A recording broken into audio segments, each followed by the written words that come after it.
Mirë se erdhe në botën ku askush nuk është i pafajshëm. Sekrete shqiptare, vendi ku rrëfimet më të thella, më të ndaluara dhe më të pathëna të shqiptarëve marrin zë. Na bëni subscribe për histori të ndryshme.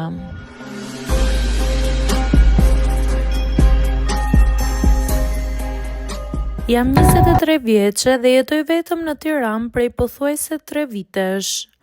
Nëse dikush më pyet çfarë bëj në jetë, përgjigjja ime është gjithmonë e njëjta.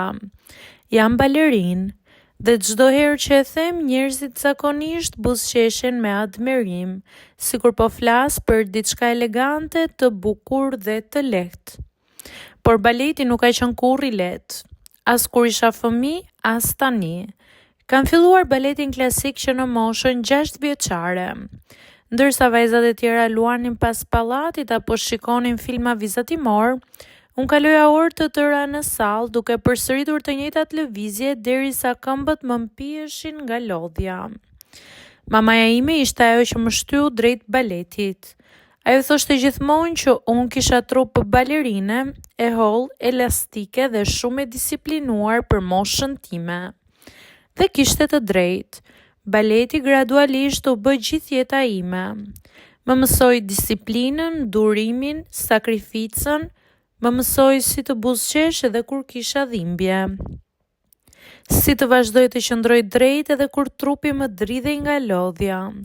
Por atëhere nuk e dija që këto mësime nuk do më duheshin vetëm në skenë. Do më duheshin në jetën reale shumë më tepër. Kur erdha në Tiranë për të ndjekur profesionin seriozisht, mendova se gjëra do ishin më të lehta. Në kokën time imagjinoja prova, shfaqje, teatr dhe një jetë artistësh plot pasion. Por realiteti ishte krejt ndryshe. Tirana nuk të pret me krah hapur vetëm sepse ti ke talent. Aktualisht jetoj në një apartament vogël me qera në zonën e Myslimshyrit. Nuk është ndonjë luks, por është i imi. Ka net kur dëgjoj zhurmën e makinave deri vonë dhe rri zgjuar në balkon duke menduar nëse po e çoj jetën time në drejtimin e duhur apo jo. Ditën stërvite me orë të tëra. Mbrëmjeve jap ndonjëherë kurse baleti për fëmijë që të mbuloj shpenzimet. Dhe megjithatë, shpesh ndihem e vetmuar. Shumica e njerëzve nuk e kuptojnë sa shumë të konsumon ky profesion. Trupi yt bëhet mjet i punës dhe çdo kilogram, çdo lëvizje, çdo gabim të rëndon psikologjikisht. Ka ditë kur kthehem në shtëpi me këmbët e enjtura dhe me eci, por prap zgjohem të nesërmen dhe vazhdoj. Baleti më ka mësuar të mos dorëzohem, por kohët e fundit kisha filluar të kuptoja diçka tjetër. Baleti nuk më kishte mësuar vetëm si të kërcej.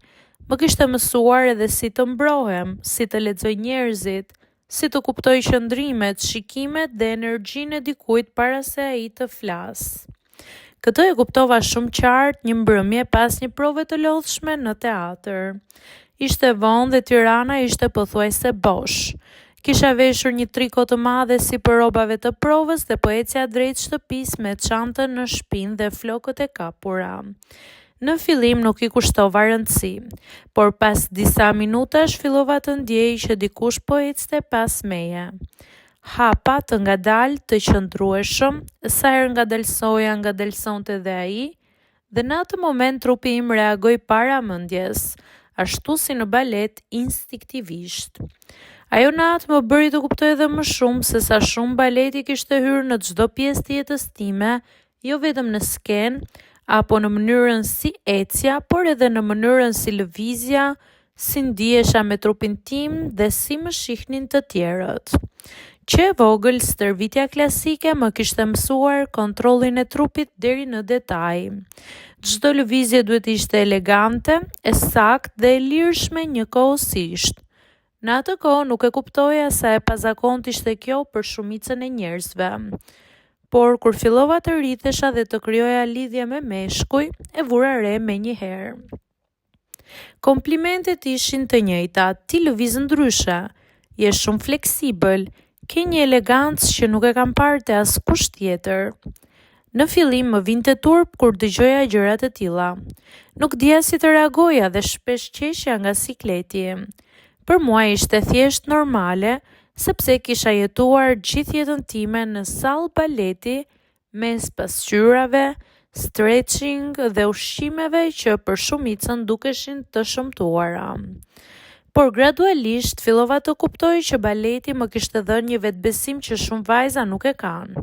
Më kishte mësuar të mos kem turp nga trupi im, të ndihem femër, të jem e lirshme dhe e sigurt në lëkurën time. Lidhjet e mia nuk kanë qenë të shumta sepse gjithmonë kam qenë e fokusuar te karriera, por pothuajse çdo mashkull që kam njohur më ka thënë të njëjtën gjë, mënyra si lëviz dhe energjia që transmetoj ishin gjëja që i tërhiqte më shumë. Dhe ndoshta kishin të drejtë sepse baleti nuk është vetëm teknik, është mënyra si hyn në një dhomë, si mban trupin, si shet dikë, si krijon afërsi pa folur shumë. Kohët e fundit kisha filluar të dilja me një djalë që quhej Denis. Ishte 29 vjeç, punonte si fotograf dhe e kisha njohur rastësisht gjatë një eventi artistik ku kisha performuar. Që në fillim mes nesh kishte kimi. Ai ishte ndryshe nga djemt që kisha njohur më parë. Më i qetë, më vëzhgues dhe shumë i kujdesshëm ndaj detajeve. Më thoshte shpesh që mënyra si ecja i dukej sikur po shihte dikë në sken, edhe kur isha thjesht duke pirë kafe.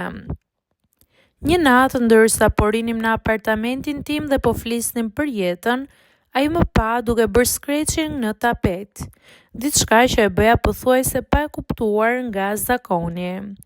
Qeshi lehtë dhe më tha: "Tani po e kuptoj pse çdo lëvizje jotja duket sikur është e menduar."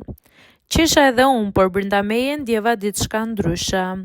Për herë të parë nuk ndihesha vetëm e dëshiruar fizikisht, ndihesha e kuptuar dhe kjo më trëmbi pak, sepse e dija që sa herë filloja të lidhesha emocionalisht me dikë, gjërat në jetën time komplikoheshin gjithmonë. Me kalimin e javëve, unë dhe Denisi u afruam gjithmonë më shumë.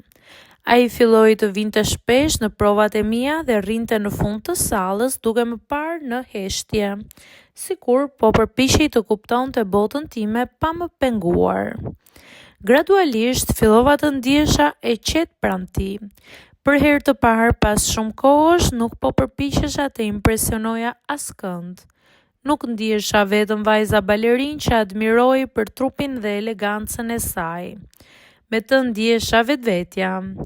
Një mbrëmje ndërsa po pinim verë në balkonin e apartamentit tim, ai më tha: "Ti ke kaluar gjithë jetën duke mësuar si të kontrollosh çdo lëvizje, por ndonjëherë duhet edhe të lëshohesh."